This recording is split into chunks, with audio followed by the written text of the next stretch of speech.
सर्वस्य ईश्वरो यस्मिन् सर्वं प्रतिष्ठितम्। ॐ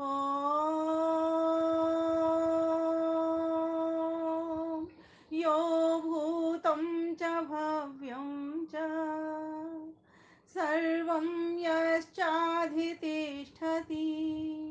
स्वर्यस्य च केवलं तस्मै ज्येष्ठाय ब्रह्मणे नमः। तस्मै ज्येष्ठाय ब्रह्मणे नमः। ॐ नमस्ते अस्तु आयते नमो अस्तु परायते नमस्ते प्राणतिष्ठत आसीनायोतते नमः। आसीनायोत ते नमः। ओम शांति शांति शांति। आर्य परिवार चंडीगढ़ का बहुत ही सुंदर दिव्य भव्य और सभ्य कार्यक्रम चल रहा है। बहुत ही सुंदर भजन चल रहे हैं और अभी कृष्णामुखी माता जी ने भी बहुत सुंदर प्रवचन किया। माता जी कम से कम हमसे आगे से ये ना कहेंगी, क्योंकि हमने तो माँ के आंचल का पान करते करते वेद मंत्रों को सीखा है। हम इन्हीं माताओं से ही सीखे हैं। इनके पास जो आयु है, अनुभव है, ज्ञान है, वो हमारे पास अभी नहीं है। आएगा, धीरे धीरे आएगा, जैसे जैसे आयु बढ़ेगी। फिर भी चूंकि भैया का ऐसा हमारे लिए निवेदन भी है, और मैं तो इसको बड़े भैया हैं इसलिए आदेश भी कहूंगी कि मेरे लिए एक आदेश है। 3 मास से क्या 1.5 मास से मैं स्वास्थ्य लाभ में थी ऑपरेशन के चलते, इसीलिए अभी भी बाहर जाना तो मेरा नहीं हो रहा, बट घर में बैठे बैठे ही योग्यता का, थोड़ी बहुत योग्यता का परिचय दे पा रही हूँ। तो बहुत ही सुंदर विषय भैया ने दिया है मुझे। गायत्री जप क्यों, एक मंथन, एक विचारणा। बस आज हम एक मंथन करेंगे, एक विचार करेंगे। तो ऐसा बहुत ही कुशल संयोजन करने वाले रवि भैया को तो नमन करती ही हूँ, और साथ ही साथ जितने भी लोग माताएं बहन भाई जुड़े हुए हैं। अभी इससे थोड़ी देर पहले मुझे भरत सचदेवा जी और यहाँ के मंत्री जी ने तो ऐसा गीत गाया जो बचपन में हम इसी गीत के सारे शायद बड़े हुए थे। गदगद हो गया, और मैं तो साथ साथ गा रही थी। वास्तव में प्रभु का प्यार जिस दिन मिल गया ना, समझो हम धन्य हो गए, मनुष्य चोला सार्थक हो गया। ऐसे भैया को नमन करती हूँ। कृष्णामुखी माता जी ने भी बहुत सुंदर प्रवचन किया, और एक बस उनको एक शब्द के लिए बता देती हूँ। विचिकित्सति का अर्थ होता है संशय को प्राप्त नहीं होना। ततो न विचिकित्सति, जो छठा मंत्र है यजुर्वेद के 40वें अध्याय का, उसकी उन्होंने व्याख्या की। बहुत अच्छा प्रयास था उनका, उत्तम प्रयास था। बहुत बढ़िया व्याख्या की उन्होंने कि कोई भी व्यक्ति जो विद्वान होते हैं, जो योगाभ्यास करते हैं, वे लोग क्या होते हैं, वे लोग पहचान लेते हैं कि कौन व्यक्ति कैसा है। तो वो हर व्यक्ति को ऐसे पहचान लेते हैं जैसे अपनी आत्मा को पहचानते हैं। तो यहाँ पर यही अर्थ बताया जा रहा है। ऐसे लोग फिर संशय को प्राप्त नहीं होते, भ्रम में नहीं पड़ते। वो किसी एक वस्तु का जो यथार्थ ज्ञान है उसी को प्राप्त करते हैं, उसमें उनका भटकाव नहीं होता। तो वेद मंत्र में जो निकल करके सार आ रहा है कि हम हर वस्तु में, हर प्राणी में, चाहे जड़ हो या चेतन हो, उन्होंने अच्छे से बताई ये बात कि हम ईश्वर को देखें। हर जगह पर वो रहने वाला है। ईशावास्यमिदं सर्वम। तो माता जी को मैं नमन करती हूँ, और आगे भी इसी प्रकार से उनका मार्गदर्शन हम सबको मिलता रहेगा। और सभी बहन भाइयों को, माताओं को भी नमन करती हूँ। विषय की ओर आती हूँ। गायत्री जप क्यों, एक मंथन। प्यारे भाइयों बहनों, संध्या का वक्त है, और संध्या प्रारंभ करने से पहले हम इस गायत्री महामंत्र को, गुरु मंत्र को पढ़ते हैं, और एक शिखा बंधन करते हैं, चोटी पीछे को बांधते हैं। इसमें ऐसा नियम है। और तत्पश्चात हम फिर संध्या के मंत्रों का प्रारंभ करते हैं, जिसमें हम आचमन मंत्र भी लेते हैं और मार्जन मंत्र भी लेते हैं। तो इसकी इतनी अधिक महत्ता है क्योंकि जैसा कि इसका विषय है गायत्री जप क्यों। क्यों, तो इसका सीधा सा उत्तर निकल करके आता है, यही मंत्र है जो लक्ष्य की सिद्धि करा देता है। इसीलिए तो इसको महामंत्र कहा। महर्षि दयानंद सरस्वती इसको महामंत्र कह करके उच्चारण करते हैं। मनु महाराज इसको चारों वेदों का सार बता देते हैं। कहते हैं 3 मात्रा वाले ओमकार पूर्वक 3 महाव्याहृतियां, कौन कौन सी, भू भुव हर स्व, और 3 पाद वाली सावित्री, गायत्री, कि ब्रह्मा का ये जो है वो मुख द्वार है गायत्री। ये मनु महाराज कहते हैं, मनुस्मृति के भीतर आप देख लेंगे। और उपनिषदों ने तो ये यहाँ तक कह दिया कि ये तीनों लोगों की विजय कराने वाली है, इसलिए गायत्री का जप करें हम। कौन नहीं चाहता कि हम तीनों लोकों पर विजय प्राप्त करें, बताइए। कौन नहीं चाहता कि हम ब्रह्मा को प्राप्त करें, ब्रह्मा के दर्शन करें, ईश्वर को प्राप्त करें, ईश्वर के दर्शन करें। अभी भैया ने यही तो गीत गाया, कुछ और भले ही मिले ना मिले, हे प्रभु बस मुझे तो तेरा प्यार मिल जाए, तेरे दर्शन का अधिकार मिल जाए, और मैं कुछ नहीं चाहता। क्योंकि मनुष्य है, ये मन बुद्धि के द्वारा उस ईश्वर को प्राप्त करना चाहता है। तो ये जो गायत्री है, ईश्वर से मिलवाने वाली है, मोक्षानंद को प्राप्त कराने वाली है। आपको हैरानी होगी, उपनिषद की में एक यजुर्वेद में एक सूक्ति आती है, निचुम पुड़ह निचेरु रसी। हे प्रभु आप आनंद के भंडार हो और हमें भी आनंद को प्रदान करने वाले हो। ये खुद स्वयं ईश्वर की वाणी कह रही है, यजुर्वेद कह रहा है, जो कि हमको कर्म की शिक्षा देता है। वो कह रहा है कि मैं ही हूं आनंद का भंडार।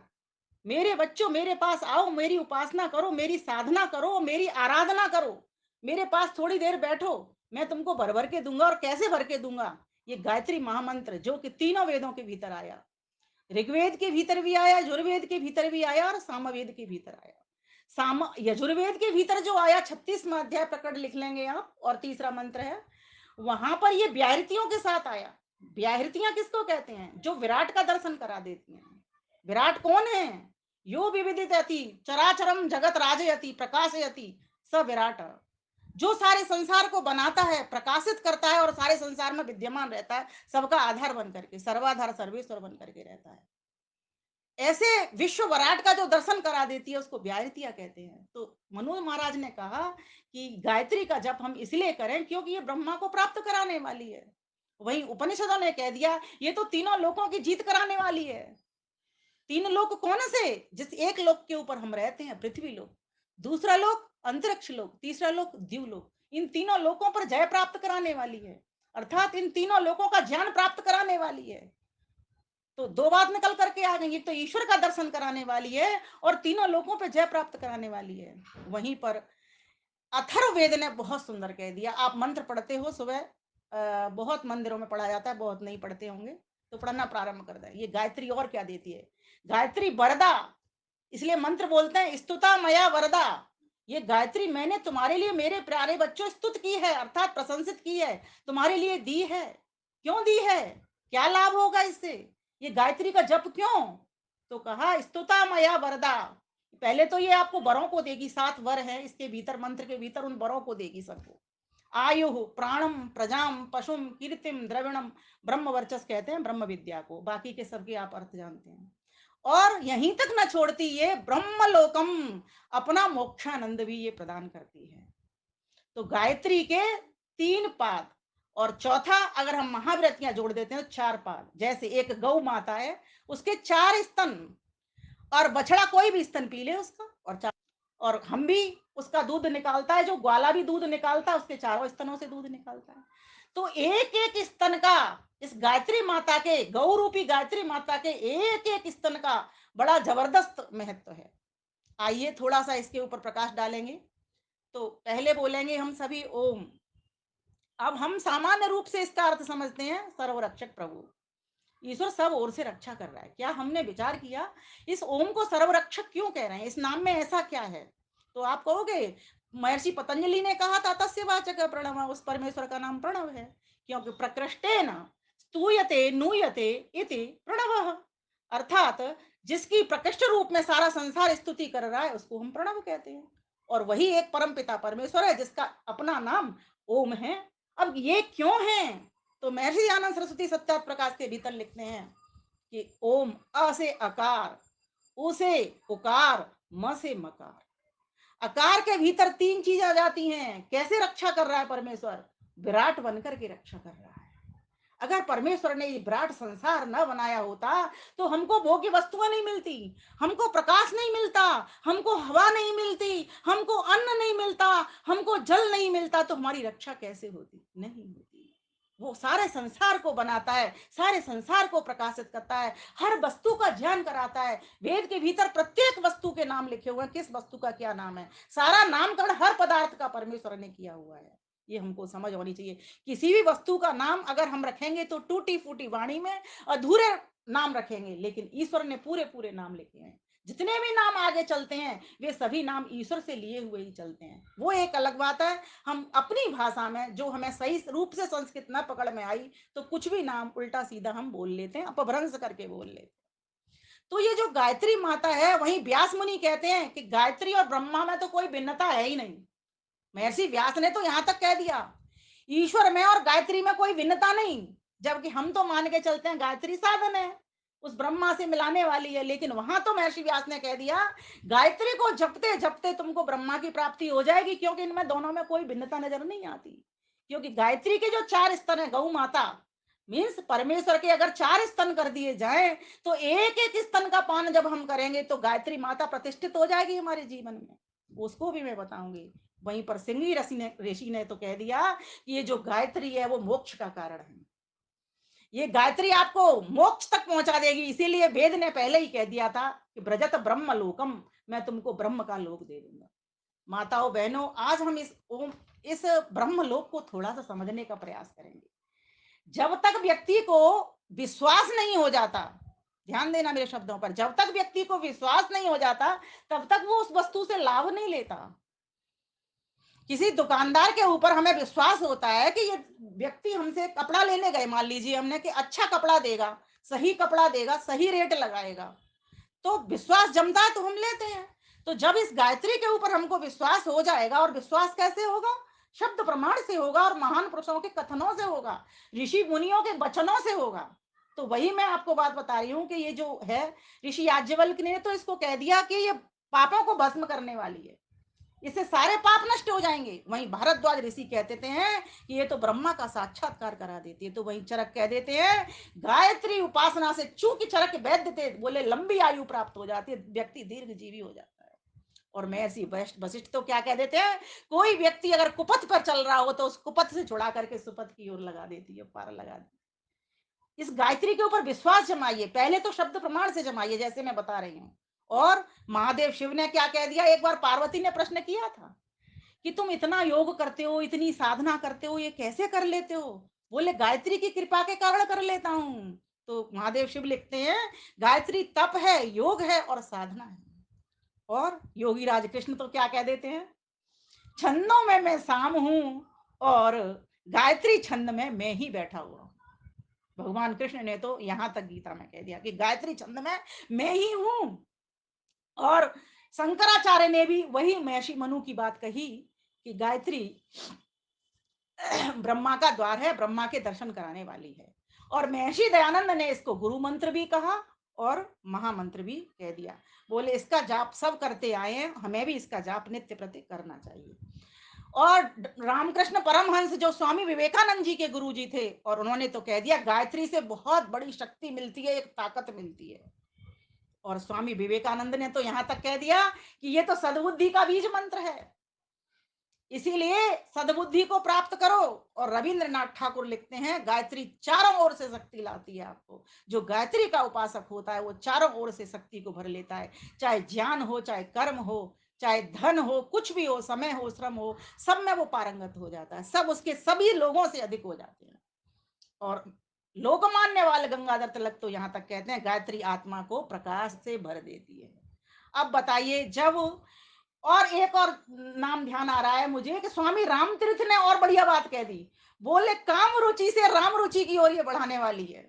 सोचो, मतलब वासनाओं से ये वसु की ओर ले जाने वाली है, बसाने वाले ईश्वर की ओर ले जाने वाली है। तो इतना जब व्यक्ति को विश्वास हो जाएगा इन ऋषि वचनों पर, और होगा क्यों नहीं, क्योंकि हम सभी जानते हैं हमसे ज्ञान में, कर्म में, पुरुषार्थ में सबसे ज्यादा उत्तमोत्तम है वो ऋषि महर्षि, इसीलिए विश्वास हमको जमना चाहिए।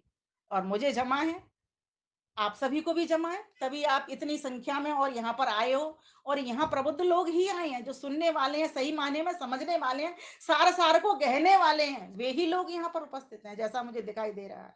वास्तव में हम सभी को इस गायत्री के उपासक बन करके धन्य करना चाहिए। अब इससे जो मोक्ष का आनंद मिलता है, लिखना चाहें तो लिख सकते हैं, बहुत पते की बात बता रही हूं मैं, कि उसमें आनंद कितना होता है। क्यों जाएं, क्यों जपे हम गायत्री, ईश्वर में कितना आनंद होता है। तो ध्यान देना, जितना आनंद एक चक्रवर्ती सम्राट को मिलता है, जो रूपवान हो, गुणवान हो, विद्यावान हो, धनवान हो, बुद्धिमान हो, हर प्रकार का धन हो, अर्थात इस पूरी पृथ्वी का सुख भोगता हो, इतना एक मानुष आनंद उस चक्रवर्ती सम्राट को मिलता है। और ऐसे ऐसे अगर एक मानुष आनंद भी अगर 100 आनंद बन जाए, तो एक मनुष्य गंधर्व आनंद बनता है। मात्रा लिख लेंगे, एक मनुष्य गंधर्व आनंद। और 100 मनुष्य गंधर्व आनंद से एक देव गंधर्व आनंद मिलता है। और 100 देव गंधर्व आनंद से एक पितर आनंद बनता है। और 100 पितर आनंद से एक अजानस देव आनंद बनता है। और 100 अजानस आनंद से एक कर्म देव आनंद बनता है। और 100 कर्म देव आनंद से एक देव आनंद बनता है। और 100 इंद्र आनंद से एक बृहस्पति आनंद बनता है। और एक बृहस्पति आनंद से एक प्रजापति आनंद बनता है। और 100 प्रजापति का जो आनंद होता है, वो एक ब्रह्मानंद बनता है। बताइए, जब व्यक्ति को इतना आनंद प्राप्त होगा, तो कोई व्यक्ति क्यों नहीं इस गायत्री के ऊपर विश्वास जमाएगा? क्यों नहीं 1 करोड़ जप हजार, 1 करोड़ हजार जप अभियान का हिस्सा बनेगा? बताइए, अवश्य बनेगा। करते आए हैं। आप देखो, महात्मा आनंद स्वामी कितना जप किया करते थे। कहते थे, मैं पढ़ने में बिल्कुल कुछ नहीं जानता था। ये आपने सबने सुनी उनकी घटना। कुछ भी नहीं आता था मुझे, टीचर मुझे डांट लगाते थे, पिटाई होती थी मेरी। लेकिन एक सज्जन महात्मा आए, साधक थे जो गायत्री के, उन्होंने मुझे कहा, बेटा गायत्री का जप किया कर। जब से मैंने गायत्री का जप किया, तब से देखो, आप उनकी पुस्तकें पढ़ करके देखना, कैसी सुंदर पुस्तकें लिखी, कितने सुंदर सुंदर व्याख्यान उन्होंने लिखे। ये गायत्री की उपासना का ही फल है। गुरु बिरजानंद नदी में गायत्री की उपासना किया करते थे। इन ऋषि महर्षियों को, विद्वानों को जब तक हम नहीं समझेंगे, पढ़ेंगे, तब तक हमें गायत्री पर विश्वास नहीं जमेगा। और विश्वास नहीं जमेगा, तो हम गायत्री के साधक नहीं बनेंगे, गायत्री की उपासना नहीं करेंगे। ध्यान देना, उपासना का अर्थ होता है ज्ञान युक्त ध्यान। नोट करेंगे, बहुत लोग अलग अलग तरह से व्याख्या करते हैं, लेकिन एक सही अर्थ जो निकल करके आएगा, उपासना मीन्स परमात्मा को निकटतम कैसे देखोगे आप? उप आसना, समीप आसन, कैसे उसको देखोगे कि प्रभु मेरे निकटतम है? ऐसे देखोगे उसको गुण कर्म स्वभाव से। परमात्मा के गौणिक, कार्मिक और स्वाभाविक 3 प्रकार से नाम है। गुणों के आधार पर, अर्थात विशेषताओं के आधार पर, परमेश्वर में कुछ विशेषताएं हैं ना। हम जीवात्माओं में आनंद नहीं, हम आनंद से रहते हैं, लेकिन ईश्वर आनंदवान है। जिस आनंद की मैं बात कर रही हूँ, इतना बड़ा, 100 प्रजापतियों के बराबर बड़ा एक ब्रह्म का आनंद, इतना आनंद हमको उससे प्राप्त होता है। इतना विश्वास मीन्स उसकी उपासना। ध्यान देना, इतना विश्वास माने उसकी उपासना। और साधना, साधना इंद्रियों को साधना। जो इंद्रियां रूप में, रस में, स्पर्श में, गंध में, शब्द में दौड़ी चली जा रही है वेग के साथ में, उन पर नियंत्रण कर लेना। और कैसा नियंत्रण करना? योगा चित्त वृत्ति निरोध। इधर से हटा करके चित्त को उस परमेश्वर में लगा देना। क्योंकि ध्यान का अर्थ क्या? ध्यानम निर्विषयम मन, मन को विषयों से रहित करके उस परम पिता परमेश्वर के विषय में लगा देना। सांसारिक विषयों से दूरी करके उस संसार पति के अंदर उस अपने मन को लगा देना। तो कैसे लगेगा वो? तो गायत्री से लगेगा। तो ये जो गायत्री है वो सविता मंत्र है। और यहाँ सविता जी भी बैठी हुई हैं, सविता जी को नमन करती हूँ। माता पिता को धन्य है जो इतने सुंदर सुंदर नाम लिख देते हैं। रवि जी, रवि भैया, देखो कितना सुंदर नाम है। सूर्य की बात चल रही है यहाँ पर। अमिता जी, जिनको हम सबको अमृत होने के लिए हम संसार में आए हैं। कोई भी एक नाम पकड़ लूं, यहाँ सारे के सारे नाम इतने सार्थक हैं। इसलिए मैं कहा कहती हूँ कि जिस व्यक्ति का नाम जितना सुंदर है, उसके गुण कर्म स्वभाव भी उसमें आ जाते हैं। इसलिए नामों का अपना एक अमूल्य ढंग है कि नाम हमको सुंदर सुंदर और सार्थक सार्थक बच्चों के, और आजकल रखे जा रहे हैं वैदिक नाम। हमारे आर्य परिवारों में तो वैदिक नाम सभी रख रहे हैं, बाकी परिवारों में नहीं रख रहे, तो उनको हमें एक बताना चाहिए कि हमें ऐसे नाम रखने चाहिए। अब आगे चलते हैं। अभी तक तो मैंने बताया नहीं, अभी तो विराट रूप के बारे में विश्वास कराने में आपको लगी हुई हूँ कि उस विराट पर विश्वास करो जो सारे संसार को बना रहा है, और इतने बृहद स्तर से बना रहा है। और सूक्ष्मात सूक्ष्म, उपनिषद का ऋषि कहता है, अड़ोर अड़ियान महोर मैयान। बड़े से बड़ा विराट से विराट भी वही है, और सूक्ष्मता से सूक्ष्मता वाला भी वही है, इसीलिए उसको ओम कम ब्रह्म कहा। अभी माता जी सुना रही थी ना, अग्नि से सूक्ष्म वायु, लेकिन वायु से सूक्ष्म भी तो कोई है, तो वो आकाश है जिसमें शब्द गुण रहता है, शब्द गुण बजा रहता है। इसलिए आपने देखा हो, कहीं खाली जगह होगी ना, वहां पर आप शब्द करके देखो, वो गूंजेगा। तो परमेश्वर कैसा है? परमेश्वर ओम खम ब्रह्म, आकाश की बात सर्वत्र व्यापक है। हर जगह पर आकाश है, हर जगह पर छिद्र है, आप देख रहे हो, वो आकाश ही है। और आगे कहते हैं कि ओम विराट अग्नि, अग्नि के 3 अर्थ नोट कर लीजिए, ज्ञान, गमन और प्राप्ति। ये सही रूप से अर्थ है। अग्नि अग्रणी भवती, जो आगे ले जाती है। तो व्यक्ति आगे कैसे जाता है? अज्ञान में तो आगे बढ़ नहीं सकता, तो कैसे बढ़ता है? ज्ञान से बढ़ता है। और ज्ञान को जब कर्म की गति देता है तो बढ़ता है। ठीक है। और प्राप्ति, जब ज्ञान भी वो शुद्ध ले रहा है और शुद्ध कर्म कर रहा है, तो उसको प्राप्ति तो हो ही जानी है। जैसे मैं एक उदाहरण दिया करती हूँ, आपकी चाबी खो जाए और आपको चाबी का ज्ञान नहीं हो, आप चाबी को खोज नहीं सकते कि चाबी कैसी है और कहाँ हो सकती है, आपको ज्ञान नहीं, आप नहीं खोज सकते। लेकिन आपको जब चाबी को खोने का ज्ञान है कि चाबी मेरी ऐसे रूप की थी, ऐसा उसका प्रकार था, ऐसा आकार था, ऐसी मोटी थी, ऐसी पतली थी, ये ज्ञान है, तो आप कर्म करते हो कि मैं यहाँ भी खोज लूं, यहाँ खो सकती है, यहाँ खो सकती है, आप फौरन चल देते हो। तो आपके भीतर एक प्रकाश होना चाहिए, आपके पास ज्ञान होना चाहिए किसी भी वस्तु को खोजने के लिए। तो यहाँ पर ये जो गायत्री है वो क्या कर रही है? उस ईश्वर के दर्शन करवा रही है, जो मनुस्मृति में मनु महाराज ने कहा कि ब्रह्मा के मुख का द्वार है, उसका दर्शन करा रही है। तो वो परमेश्वर कैसे रक्षा करता है? विराट बन के तो करता ही है, वो अग्नि बन करके भी रक्षा करता है। अगर ज्ञान नहीं होगा, अंधकार में ठोकर है और ज्ञान में ठाकुर है। ठोकर कहाँ लगती है? अंधेरे में लगती है ना, अज्ञान में लगती है ना।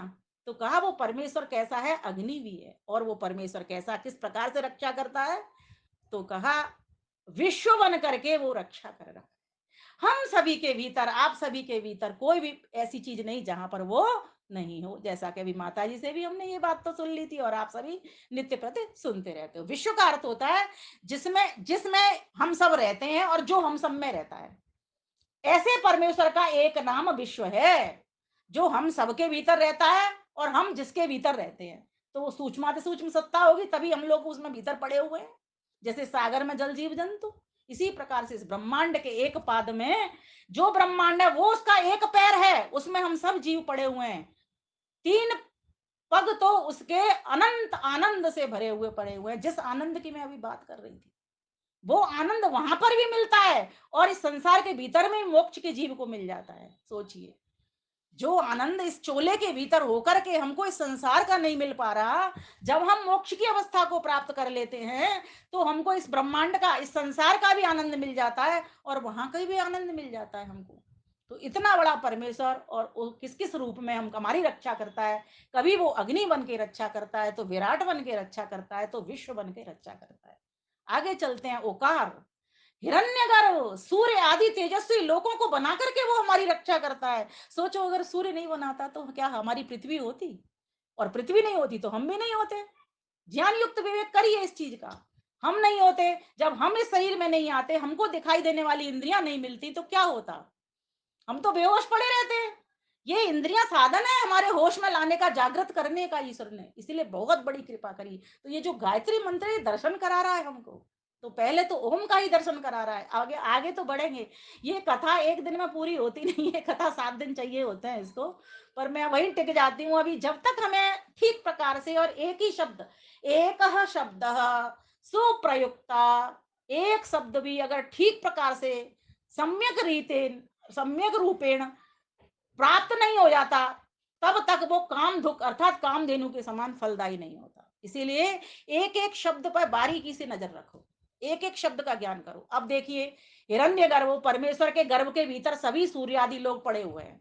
जैसे माता के गर्भ में बच्चे होते हैं, ठीक इसी प्रकार से परमेश्वर के गर्भ के भीतर भी पूरा ब्रह्मांड पड़ा हुआ है। और परमेश्वर तो और भी बड़ा है। अगर उसको एक आकार के रूप में देखें हम, तो गर्भ में तो जैसे बच्चा माँ के में, और बाकी का हिस्सा भी तो माँ का और होता है। ये सिर होता है, हाथ होते हैं। ऐसे परमेश्वर के अगर 4 भाग कर दे, तो एक हिस्से के भीतर ये संसार, और 3 हिस्से के अंदर तो कुछ भी नहीं है। क्यों नहीं है? प्रश्न उठाइए। उसके पीछे कारण है, वहां प्रकृति नहीं है और वहां पर आत्माएं नहीं है। एक ही पग में ये सब कुछ, इसीलिए उसने यहाँ पर ये रचा दिया, क्योंकि 3 पदार्थ के बिना संसार रच नहीं सकता। ये त्रैतवाद का हमारा सिद्धांत कहता है, द्वासुपर्णा सया सखाया समानम वृक्षम परिसस्व जाते तयोरन्यः पिप्पलम स्वादवत्ति अनशनन्यो अविचाकशीति। इसकी व्याख्या फिर कभी अगली बार हो जाएगी। तो अब आगे चलते हैं। हिरण्यगर्भ वायु, और वो परमेश्वर कैसा है? वायु स्वरूप है। इसको ध्यान में कैसे लाएँ, मैं ये भी तरकीब आपको बताती चलती हूँ। जब आपको ये ज्ञान हो जाएगा ना इन शब्दों का, तो आप जब ध्यान में बैठोगे तो ये सोचते जाओगे, प्रभु आप विराट स्वरूप हो, प्रभु आप अग्नि हो, मुझे ज्ञान देने वाले हो। हे प्रभु अग्नि, विराट विश्व, आप विश्व हो। आप में मैं बैठी हुई हूँ और आप मुझ में बैठे हुए हो। अर्थात हम दोनों एक दूसरे से एकाकार होकर के बैठे हुए हैं। जैसे पति-पत्नी एकाकार होके बैठते हैं, बहन-भाई एकाकार होके बैठते हैं। हे प्रभु मैं भी आपके साथ इसी प्रकार से बैठा हुआ हूँ। ऐसे उसको ध्यान में लाओगे, फिर आप उसको कहोगे हे प्रभु आप हिरण्यगर्भ हो, आपके भीतर ही तो ये सारे सूर्य आदि चमकीले पदार्थ पड़े हुए हैं। हे प्रभु आप वायु हो, अनंत बलवान हो और सभी वस्तुओं को आप धारण करने वाले हो। हे प्रभु तेजस, आप विद्यावान हो, तेज से भरे हुए हो, हमारी अविद्या को नष्ट करने वाले हो। मेरा आपसे मिलन हो जाए, मैं आपका दर्शन कर पाऊं। हालांकि बैठे हम एक साथ साथ हैं, लेकिन फिर भी मैं आपको देख नहीं रहा हूं, क्योंकि आप अव्यक्त हो, अदृश्य हो। मैं चाहता हूं आपको इन रूपों, नाना प्रकार के ये संसार का रूप है, इसके भीतर आप अव्यक्त रूप को देख लूं, आपके निराकार स्वरूप को इस साकार दुनिया के भीतर देख लूं। क्यों? क्योंकि इतने विराट संसार को, इस अग्नि को, जल को, थल को, वायु को, जीवों का कोई वो नहीं है कि वो बना सकें, इसको सिर्फ आप ही बना सकते हो। इस प्रकार से ध्यान में भी उतरते जाइए, इन शब्दों को लेते जाइए। हिरण्य गर्भ, वायु, तेजस और प्रभु आप। जो मकार शब्द है ओम का, वो क्या कहता है? आदित्य हो, प्राज्ञ हो और ईश्वर हो। प्रभु आदित्य का अर्थ होता है अवखंडने, जिसका खंड नहीं हो सके, अर्थात जिसका नाश नहीं हो सके, उस परमेश्वर का नाम आदित्य होता है। तो प्रभु आप आदित्य स्वरूप हो, आपका कभी नाश नहीं होता, आप कभी जन्म में नहीं आते, आप कभी मृत्यु को प्राप्त नहीं होते। मैं जीवात्मा संयोग भी करता हूं और वियोग भी होता है, मैं जन्म में भी आता हूं और मेरा मरण भी हो जाता है। हे प्रभु मुझे भी छुटा दीजिए। इसीलिए गणेश चतुर्थी आई थी, जब हमने एक मंत्र का पाठ किया था, बड़ा सुंदर मंत्र था वो। गणानां त्वा गणपतिं हवामहे, प्रियाणां त्वा प्रियपतिं हवामहे, निधीनां त्वा निधिपतिं हवामहे। बसो मम, बसो मम, अहमजानी गर्भधमा, त्वम् अजासि गर्भधम, तुम अजासी गर्भधम। मैं तो अपनी मूर्खता के कारण इस शरीर में आ जाता हूं, लेकिन आप अपने विद्यावान स्वरूप में हो, इसलिए आप कभी जन्म मरण में नहीं आते। आप निधियों के निधि हो प्रभु। मैं आपका आह्वान करता हूं, मैं आपकी स्तुति करता हूं, मुझे आप प्राप्त हो जाइए। वास्तव में मालिक जब मिल जाए तो गति तो स्वयं हमारी हो ही जाएगी। इस लोक का भी सुख मिलेगा, परलोक का भी सुख मिलेगा। इस लोक में भी यश कीरति हो, परलोक में भी सदगति मिले, परलोक में भी सदगति मिले। हो नाम अमर जिनसे मेरा, वही कर्म कमा, वही कर्म कमा, जीवन है तेरा अनमोल बड़ा। ना इसको गवाना, इसको गवा, है एक एक श्वास करोड़ों का। ना देना लुटाना, देना लुटा, जीवन है तेरा अनमोल बड़ा। हे प्रभु आप आदित्य हो, और मैं भी ऐसा हो जाऊं, इस जन्म मरण की मृत चक्कर से छूट जाऊं प्रभु। इसीलिए मुझे अपने अमृत की ओर ले जाइए, मृत्यु दुख से छुड़ाकर मुझे अमृत आनंद की ओर ले चलिए। ये गायत्री दर्शन करा रही है, आप सोचिए। और अभी गायत्री का ओम से शुरू होने वाला शब्द है, अभी तो गायत्री के मैं व्याहृतियों पे पहुंची भी नहीं हूं। फिर आगे बढ़ते हैं, फिर क्या कहा? तो कहा कि आदित्य, प्राज्ञ और आप प्रकृष्ट ज्ञानी हो, अर्थात आप सर्वज्ञ हो, सबकी जानने वाले हो। मेरे मन के भीतर जो जो भाव उठ रहे हैं, आपके मन के भीतर जो जो भाव उठ रहे हैं, प्रत्येक जीव के भीतर जो जो भाव उठ रहे हैं, उन सभी भावों को जानते हो, सभी कर्मों को जानते हो, जो जो कर्म हम कर चुके हैं और जो जो कर्म करने के लिए विचार उठा रहे हैं, उन सभी बातों को आप जानने वाले हो। आप सर्वांतर्यामी हो। मैं भी ऐसा हो जाऊं, मेरी भी स्थिति ऐसी हो जाए कि मैं आपको जान लूं, समझ लूं, माना कि आप अनंत हो, अनादि हो, अनुपम हो, अजर हो, अमर हो, लेकिन फिर भी आप मेरे पास स्वतंत्रता है कर्मों की। मैं आपसे जुड़ सकता हूं, आपको मिल सकता हूं, आपके दर्शन कर सकता हूं। क्यों? मैं संसार का भी सारा काम कर रहा हूं, तो मैं आपसे क्यों नहीं मिल सकता? मिल सकता हूँ। जब हम किसी वस्तु से मिलते हैं तो उसके मालिक से भी तो मिल भी सकते हैं। किसी फैक्ट्री से सामान लेते हैं, सामान को लाते हैं तो सामान से मिलते हैं, तो हम उसके मालिक को भी तो जानने की इच्छा रखते हैं। तो ये सारा संसार उसकी एक कार्यशाला है, ये धर्मशाला है, ये एक फैक्ट्री है। इसमें नाना प्रकार की वस्तुएँ हर-हर तरह की। तो इनकी कोई मालिक है, उससे मैं क्यों नहीं मिल सकता? मैं अवश्य मिल सकता हूँ, मेरे पास वो ताकत है। प्रभु बस इतनी कृपा करना मुझे तेरा प्यार मिल जाए, मैं सुबह शाम दिन रात जो भी कर्म करूं तेरे ध्यान में उपस्थित होकर के तुझे ध्याता चलूं बस प्रभु इतनी सी कृपा कर देना। जो मंत्री जी ने गीत गाया मेरा तो प्रवचन वहीं चल पड़ा। सोचती कुछ हूँ आज कुछ दूंगी लेकिन मंथन आज मेरा इसी चीज पर चल पड़ा। प्रभु तेरा थोड़ा सा प्यार मुझको मिल जाए। प्रभु आप आदित्य हो, प्राज्ञ हो और ईश्वर हो। यो भूतः सर्वस्य ईश्वरो। आप समस्त प्राणियों के ईश्वर हो। ईश्वर का अर्थ होता है स्वामी। ईश्वर का अर्थ होता है अध्यक्ष। ईश्वर का अर्थ होता है मालिक। हम सभी का, सभी जीवों का, सभी प्रजाओं का एक ही मालिक, एक ही स्वामी। स्वामी अर्थात शासन करता। जैसे एक राजा एक राष्ट्र का शासन करता है, चक्रवर्ती सम्राट बहुत सारे राष्ट्रों का करता है, लेकिन यहाँ तो वो जो परमात्मा पूरे ब्रह्मांड का शासक है।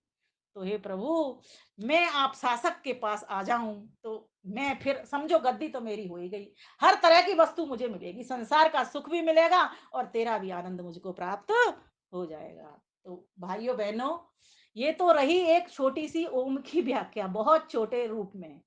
अब आइए चलते हैं, 3 ब्याहरियां उठा दूंगी फिर अगले प्रवचन में और चीजें हो जाएंगी क्योंकि मुझे लग रहा है 30-32 मिनट हो चुके होंगे। अब चलते हैं भू। देखो, भू हम एक मंत्र बोलते हैं, आपको एक सरल ढंग से बताती हूँ। हम जब यज्ञ करते हैं ना सूर्य ज्योति से लेकर के और अग्निर्ज्योति के मंत्रों को पढ़ते हैं तो मंत्र बोलते हैं। क्या बोलते हैं? ओम भूर्भुव स्वरग्निवायवादित्येभ्य प्राणापान व्यानेभ्य स्वाहा। इसको पकड़ लो अब यहाँ से।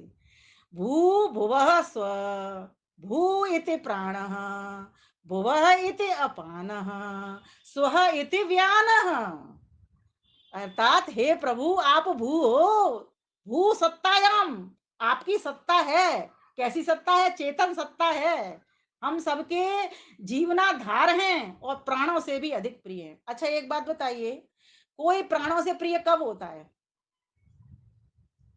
जब वो आपको बहुत अधिक सुख देता है और आपको प्राण भी देता है। तो संसार के लोग पतियों पत्नियों प्राण तो देते नहीं। अगर प्राण देते तो कोई व्यक्ति भगवान को क्यों याद करता? प्राण तो ईश्वर ने दिए हैं। तो इसीलिए परमेश्वर प्राणों से प्रिय है। ध्यान देना, इसको पकड़ लो, यहां से नोट कर लो। तो हे जीवनाधार प्रभु आप प्राणों से के प्राण हो। हम सबके भीतर भी प्राण जीवन देने वाले हो। अब मैं इस शक्ति को बढ़ाना चाहता हूं। मैं इस शक्ति को बढ़ाना चाहता हूं और ये तभी बढ़ेगी जब मैं आपसे जुड़ जाऊंगा। क्योंकि निर्बल के पास बैठ करके शक्ति घट जाएगी और बलवान के पास बैठ करके शक्ति बढ़ जाएगी। ज्ञानवान के पास बैठ करके शक्ति बढ़ जाएगी। धनवान के पास बैठ करके शक्ति बढ़ जाएगी। है ना? तो जब ईश्वर के पास बैठेंगे तो मुझे ईश्वर के गुण साक्षात हो जाएंगे। जैसी वस्तु के पास, ये तो नियम है साइंस का। आग के पास बैठते हैं गर्मी आ जाती है, जल के पास बैठते हैं ठंडक आ जाती है। ईश्वर के पास बैठेंगे तो ईश्वर के सारे गुण हमारे भीतर आते हुए चले जाएंगे। तो प्रभु आप भू हो। भू इति प्राण। अच्छा, ईश्वर हमारे शरीर में तो प्राण की तरह है, लेकिन इस ब्रह्मांड में कैसे है? तो क्या कहा उसको? भूर्भुव स्व अग्नि ही। इस हमारी पृथ्वी लोक पर अग्नि में वो प्रकट होता है। मीन्स अग्नि के रूप में उसको हम प्राप्त करते हैं। ज्ञान के रूप में हम उसको, क्योंकि पृथ्वी लोक है, तमस लोक है, यहाँ पर अपना प्रकाश नहीं है। पृथ्वी पर अपना प्रकाश नहीं है। पृथ्वी पर प्रकाश किसका मिल रहा है हमको? सूरज से मिल रहा है। दिन में सूरज से मिलता है, रात्रि में सूरज की छाया चंद्रमा है, वहां से हमको प्राप्त करता है, मिलता है। तो ये साइंस का नियम है, इसको समझो। तो ये जो तमस लोक है प्रभु, इस पर तो तुम अग्नि के द्वारा हमको साक्षात होते हो। और अग्नि तो हमारी भीतर भी, शरीर के भीतर भी अग्नि है। मनुष्य चली इस अग्नि से रहा है, अग्नि निकल जाएगी उस दिन तो हम मरघटियों में पहुंच जाएंगे, शमशान घाट में पहुंच जाएंगे। चलो जी ठंडा हो गया आदमी, ले चलो इसको। है ना? तो कहा कि प्रभु आप अग्नि के रूप में इस पृथ्वी लोक पर प्राण जीवन के रूप में हमको साक्षात हो जाते हो, प्रत्यक्ष होते हो। और देखो मैं आपको ज्ञान करा रही हूँ, तीनों लोगों को विजय कैसे प्राप्त करते हैं, जो मैंने बात कही थी। और फिर अंतरिक्ष लोक में कैसे प्राप्त होते हो? भुवः, अब हमारे शरीर में तो कैसे प्राप्त होते हैं? यथा पिंडे तथा ब्रह्मांडे। जो कुछ इस पिंड में है वो सब ब्रह्मांड में है, और जो कुछ इस ब्रह्मांड में है वो सब हमारा पिंड में। क्यों? ब्रह्मांड और पिंड, पिंड कहते हैं शरीर, ये सब उन्हीं पांच तत्वों से बना हुआ है। इसको ऐसे ज्ञान लीजिए इसका। इसीलिए कृष्ण भगवान ने जब अर्जुन को उपदेश दिया तो क्या कहा था? हे अर्जुन, मेरी ओर देख, मैं तुझको ये सभी लोगों का दर्शन करा देती हूँ। और कहाँ करा रहे हैं? वो अपने पिंड के भीतर करा रहे हैं। देख, ये जो संसार में तू अंतरिक्ष देख रहा है ना, इस संसार में चारों ओर, वो मेरा हृदय ही तो है। ये जो सूरज देख रहा है ये आंखें ही तो हैं। ये जो चंद्रमा देख रहा है ये मन ही तो बना हुआ है।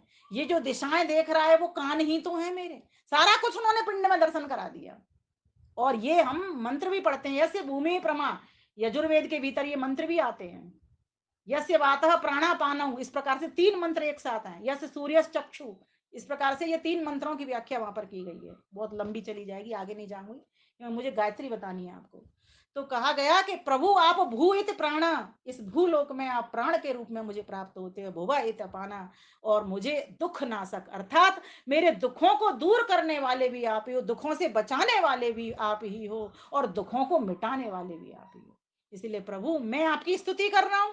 अब मैं स्तुति तो कर रहा हूं लेकिन मेरी कुछ प्रार्थना भी तो चल रही है। इसलिए इस गायत्री मंत्र की भी तीनों चीजें हैं। स्तुति के भीतर ईश्वर के नामों का वर्णन है। भू भुव स्व तत् सवितु वरेण्यम भर्ग देवस्य, ये सब सब ईश्वर के नाम हैं इतने सारे।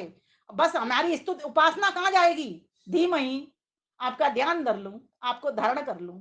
और प्रार्थना कहाँ जाएगी? प्रभु मुझे सद्बुद्धि दे दो इस काम के लिए। अगर मेरे पास सद्बुद्धि नहीं हुई तो मैं तेरा ध्यान कर ही नहीं पाऊंगा, मैं गायत्री का जप कर ही नहीं पाऊंगा। और जिस तरीके से करना चाहिए ज्ञान युक्त विवेक युक्त, उस तरह से नहीं कर पाऊंगा। कर तो लूंगा जैसे सभी लोग कर रहे हैं, इसलिए सफल नहीं हो रहे, लेकिन ज्ञान युक्त ध्यान नहीं कर पाऊंगा। जबकि महर्षि पतंजलि क्या कहते हैं? तत्र प्रत्यय एकतानता ध्यानम। प्रत्यय कहते हैं ज्ञान को। निरंतरता ज्ञान की बनी रहनी चाहिए। जिस वस्तु को आप खोज रहे हो, चाबी को खोज रहे हो, तो चाबी का रूप रंग आकार प्रकार आपके ध्यान में रहना चाहिए। ईश्वर को खोज रहे हो तो उसके गुण कर्म स्वभाव आपके ध्यान में चलने चाहिए। शून्य नहीं होना, विषयों से शून्य होना, लेकिन वहां पर ज्ञान चलेगा। खोज में हमेशा ज्ञान चलता है, तभी चीज खोजी जाती है। तो ध्यान एक खोज है। गायत्री के जप के माध्यम से उस ईश्वर को हम खोजने का प्रयास कर रहे हैं। और फिर उसके बाद प्राप्ति, फिर तो वो समाधि है। ईश्वर प्राप्त हो गया, काम खत्म हो गया, फिर खोजना बंद हो गया। चाबी मिल गई घर की, काम खत्म हो गया, प्राप्त हो गई वो चाबी। लेकिन हुई कब? ध्यान करने से हुई। तो ये जो गायत्री का जप है आपको ऊंचाई तक ले जा रहा है, आपको बढ़ाने का प्रयास कर रहा है। कहां? भू भुवः स्वः, आनंद की ओर ले जाने का प्रयास कर रहा है। इसलिए कहा स्वः इति व्यानः, वो व्यापक परमेश्वर ब्रह्मांड में व्यापक होकर के और पिंड में व्यान बन करके बैठा हुआ है। हमारे प्राण के पांच भेद बताए हैं। प्राण, अपान, व्यान, उदान और समान। ये बंटवारा है हवा का, वायु का, प्राण जीवन का, हमारे का। इस तरीके से कि कौन कौन सी चीज कहां तक काम कर रही है। ये जो प्राण है ना, यहां तक काम कर रहे हैं ना, यहां तक कंठ तक। फेफड़ों से आवाज आ रही है ना अंदर, बाहर निकल रही है, ऑक्सीजन प्रवेश कर रही है, कार्बन डाइऑक्साइड निकल रही है। यही तो चल रहा है इसमें। तो इस प्रकार का ये व्यापार चल रहा है यहाँ पर, और ये ब्रह्मांड में भी चल रहा है। अगर ब्रह्मांड में वायु नहीं होती तो हम जीव भी नहीं रहते। इसलिए ईश्वर ने पहले भोग्य सामग्री बनाई, तब भोक्ता को शरीर उड़ा करके उतारा इस संसार के भीतर। अगर पहले हम आ जाते और हमें अब उपभोग की सामग्री नहीं मिलती तो हमारा जीवन नहीं होता, हम आ ही नहीं सकते। इसलिए ईश्वर ने पहले हमारे लिए भोजन का प्रबंध कर दिया। माता के आंचल में पहले परमेश्वर दूध का इंतजाम करता है, पीछे बालक को भेजता है। तो भू भुवः स्व, हे प्रभु आप प्राण प्रिय हो, प्राणों के आधार हो, मैं भी ऐसा बन जाऊं, किसी का जीवन लूं ना, किसी को जीवन दूं। ये है आपकी उपासना। तब जानते हो आप सही मायने में कि ईश्वर को प्राणों के प्राण कह रहे हो। अगर आपने किसी को जीवन नहीं दिया तो आप प्राणों का प्राण कहना बिल्कुल बेकार चला गया, आपका प्रार्थना खराब हो गई। ये है उपासना। इसलिए कहा जा रहा है धीमहि, धारण करें। और किसको? वरेण्यम। वर कहते हैं चुनी हुई वस्तु को, जैसे पति को वर कहते हैं। क्यों कहते हैं? क्योंकि उसका चुनाव किया जाता है। तो ईश्वर को यहाँ पर हम चुनाव कर रहे हैं, चयन कर रहे हैं। क्यों कर रहे हैं? क्योंकि वो सर्वश्रेष्ठ है, वरेण्यम, ग्रहण करने के योग्य है, स्वीकार करने के योग्य है, चयन करने के योग्य है। इसीलिए हम उसका स्वीकार कर रहे हैं उसको, कि हे प्रभु आप मेरे भीतर प्रतिष्ठित हो जाओ। आप हो लेकिन मेरी अनुभूति में आ जाओ, बस इतना प्यार मुझ पर कर दो कि मैं आपका दर्शन कर पाऊँ। कुछ और भले ही मिले ना मिले, बस दर्शन का अधिकार मिले, हे नाथ दया इतनी कर दो। हे प्रभु मेरे ऊपर बस इतनी सी दया कर दो कि मुझे कुछ और, क्योंकि सब कुछ तो तूने दिया ही हुआ है, कोई कमी तो है नहीं। सब कुछ मुझे मिल रहा है, भोजन भी मिल रहा है, जल भी मिल रहा है, सब कुछ मिल रहा है, सब कुछ तूने दिया, लेकिन एक कमी अभी भी रह जाती है। सब कामों को करते करते तू नहीं नजर आता, जबकि तू सब जगह है। कोई ऐसी वस्तु नहीं, कोई ऐसा स्थान नहीं, ईश्वर से हमारी दूरी कहीं भी नहीं है। न किसी वस्तु से दूरी, न समय से दूरी, न स्थान से दूरी, है ना। जब काल से दूरी नहीं, स्थान से दूरी नहीं, वस्तु से दूरी नहीं, व्यक्ति से दूरी नहीं, किसी भी प्राणी से दूरी नहीं, फिर भी वो हमको क्यों नहीं मिलता? ऐसे नहीं मिलता जैसे आंखों का काजल हम अपना नहीं देख सकते, बाकी सारी दुनिया देख लेते हैं, ठीक इसी प्रकार से। लेकिन आंखों के काजल है कैसे पता लगता है? जब इस मन के शीशे के द्वारा हम पता लगाते हैं, तब जाकर के हमको आंखों का काजल मिलता है। तो गायत्री के जप के साधक को जब साधना में उतरे, तो सबसे पहले तो अपनी इंद्रियों को सिखाए, इंद्रियों को सधाए, बेसिर पैर लगाम का घोड़ा न बने, इनको साधे, जितेंद्रिय बने, काम क्रोध आदि शत्रु जो हमारे भीतर है इन पर विजय प्राप्त करना सीखे, और साथ ही साथ निष्काम कर्म करना शुरू करे, और साथ ही साथ आराधना, ईश्वर की भक्ति में बैठना प्रारंभ कर दे। तीन काम जिस व्यक्ति के जीवन में हो जाते हैं। पहला, ईश्वर के समीप बैठना, ईश्वर को समीपता से निहारना। दूसरा, अपनी इंद्रियों को जीतना। और तीसरा, उपकार के कामों को हाथ में लेना, परोपकार के कामों को हाथ में लेना, अन्यथा तो आप भी वृक्ष बन जाओगे। ध्यान देना, वृक्ष क्या कर रहा है? सारी गंदी हवा को शोषित करता है और अच्छी हवा आपको दे देता है। कितना बड़ा काम है। और हमको भगवान ने क्या दिया है? स्वच्छ हवा ग्रहण करते हैं हम, और अशुद्ध हवा को निकालते हैं, उनको वृक्षों को दे देते हैं। तो अगर आप चाहते हो कि आप एक पवित्र आत्मा अपने आत्म स्वरूप में स्थित हो जाओ, तदा दृष्टु स्वरूप अवस्थानम, तो आप उस परमात्मा की समीपता ग्रहण करो। और उसकी समीपता का मतलब ये है, परोपकार के कामों को हाथ में लो और उस ईश्वर को पता करने के प्रयास करो। जो जो साधन हो सकते हैं उन साधनों के पास बैठना शुरू कर दो। ध्यान देना, साधनों से भगवान कभी नहीं मिलते, लेकिन साधना से भगवान मिलते हैं। इसीलिए जीवन में साधना हो, उपासना हो, आराधना हो, उसके लिए हम सहयोगी बने, उपयोगी बने, निरोगी बने, उद्योगी बने और योगी बने।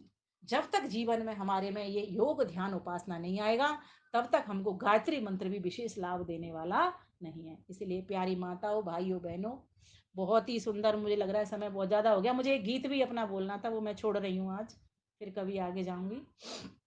समय मुझे लग रहा है अतिक्रमण कर रहा है, अतिक्रमण। तो अभी गायत्री मंत्र तो, अभी गायत्री मंत्र तो शिवानी जी नमस्ते, सुमन जी नमस्ते, अभी गीत कैसे होगा पूरा? अभी तो गायत्री मंत्र अधूरा। अभी तो आपके अपने कितने कार्यक्रम करने हैं, ये पूरी सीरीज आपने पूरी लेनी है अब। चलिए शॉर्ट में थोड़ा सा कह के, क्योंकि एकदम छोड़ते भी नहीं है ना किसी चीज को, तो शॉर्ट में पूरा करती हूँ, फिर उसके बाद गीत ले लेते हैं। तो हम भू भुवा स्व से उस परमेश्वर को पता करें, लोगों पर विजय प्राप्त करें, जीवन में उपासना को लाएं, ध्यान को लाएं, आराधना को लाएं, साधना को लाएं, तभी जाकर के हम इस गायत्री मंत्र से लाभ ले सकते हैं। और इस सद्बुद्धि की प्रार्थना हमेशा करते रहें, जिससे हम सदमार्ग पर चलें। व्यक्ति दुर्बुद्धि होने पर ही कुमार्ग पर चलता है। जिस दिन हमारे भीतर सद्बुद्धि आ जाएगी, उस दिन हमको उस ईश्वर की प्राप्ति अवश्य हो जाएगी, क्योंकि सद्बुद्धि हमें सुपथ पर चलाएगी, और सुपथ का पथ ही वेद का पथ है, और वेद का पथ ही ईश्वर का पथ है। तो ईश्वर के पथ पे हम चलने वाले बने, ये गायत्री का सार है। अगली बार इसको पूरा किया जाएगा। अब आइए गीत सुनाती हूँ आपको, अपनी रचना।